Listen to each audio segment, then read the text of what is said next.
माननीय supreme court ने CBI को पिंजरे वाला तोता कहा। सीबीआई जैसे मनीष रंजन के पॉकेट में है।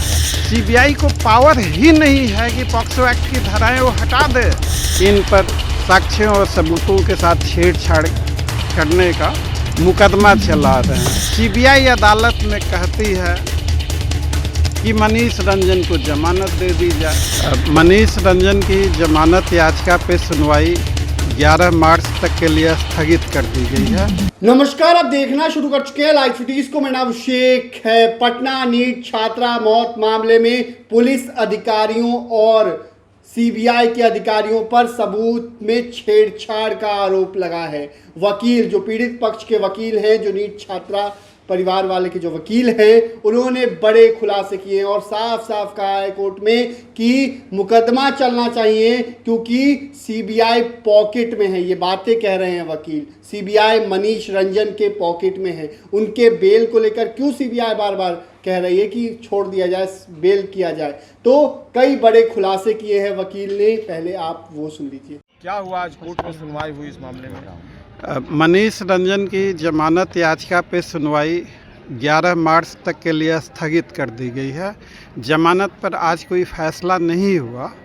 इस केस में सीबीआई के बारे में कहते हैं कि माननीय सुप्रीम कोर्ट ने सीबीआई को पिंजरे वाला तोता कहा और सीबीआई के एएसपी रैंक के अफसर इस केस में सीबीआई का जो कंडक्ट है वो देखने के बाद ऐसा लग रहा है कि सीबीआई जैसे मनीष रंजन के पॉकेट में है।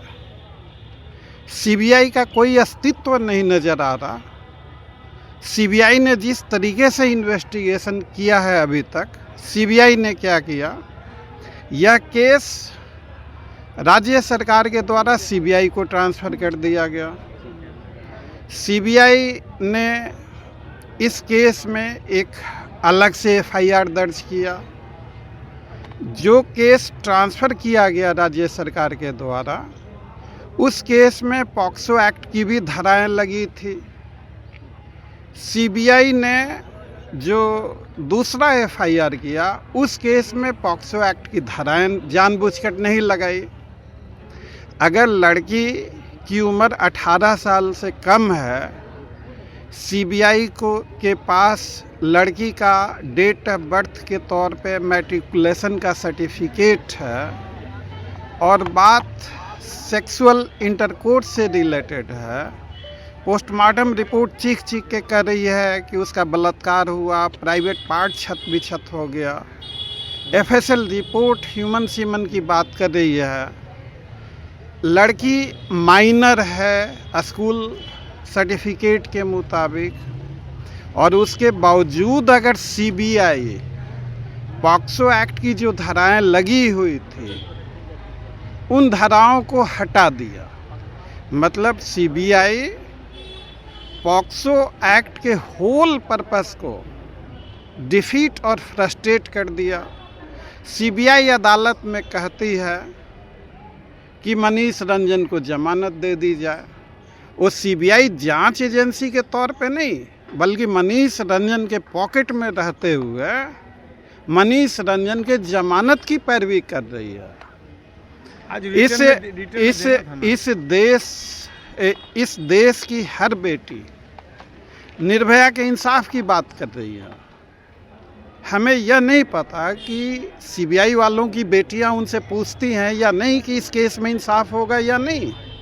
इस केस में जिस तरह से सीबीआई अनुसंधान कर रही, यह काफ़ी शर्मनाक, काफ़ी दुखद। हम लोगों ने इसके विरोध में ऐतराज़ जताया है। हम लोग इस केस में हर जिम्मेवार पुलिस ऑफिसर जैसे हेमंत कुमार झा, रोशनी कुमारी, डॉक्टर अन्नू कुमारी, एएसपी अभिनव कुमार, एसएसपी कार्तिकेय जी और डीजीपी विनय कुमार, सीबीआई के जो एएसपी रैंक के ऑफिसर हैं पवन कुमार श्रीवास्तव, इन पर साक्ष्यों और सबूतों के साथ छेड़छाड़ करने का मुकदमा चला रहे हैं। और उस पे हम लोग कानूनी कार्रवाई, चूँकि यह लोग कानून से ऊपर नहीं हैं, यह सीबीआई पॉक्सो एक्ट जो धाराएं लगी हुई थी, सीबीआई को पावर ही नहीं है कि पॉक्सो एक्ट की धाराएं वो हटा दे। एक ऐसा केस जिस पे नज़र हमारे देश की लाखों करोड़ों बेटियों की है, हमारे पड़ोस की बेटियां पूछती हैं कि अंकल इस केस में इंसाफ होगा कि नहीं होगा। आश्चर्य है। आपने कोर्ट से क्या डिमांड किया कि इनके खिलाफ एक्शन लिया जाए? हमने डिमांड रखा है, हमने दरख्वास्त भी दी है। कोर्ट ने काफ़ी सख्ती से इन सारी चीज़ों को अपने ऑर्डर में नोट किया है, सीबीआई ने लिखत में जवाब दिया है और इन सारे चीज़ों पे कोर्ट ने भी इसे काफ़ी गंभीरता से लिया है। अब मुख्य सवाल यह है कि जो FIR 14/2026 को रजिस्टर्ड हुआ था PS चित्रगुप्त नगर और उससे जो कंसिक्वेंशियल इन्वेस्टिगेटिव प्रोसीडिंग्स हुई, उन सारी चीज़ों को ट्रांसफ़र किया गया। ऐसा जो SSP पटना का जो एफिडेविट उन्होंने फाइल किया था, सारी चीज़ों को दे दिया, हैंड ओवर कर दिया। अब सीबीआई की मनमर्जी कानून के विरुद्ध है।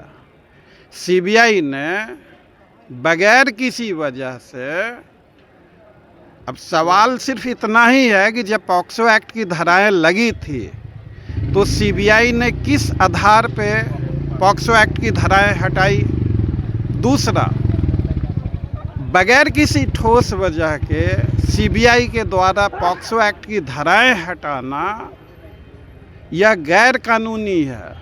और तीसरा, यह सारा कार्य किसे फ़ायदा पहुंचाने के लिए किया जा रहा। चौथा, क्यों ऐसा किया जा रहा।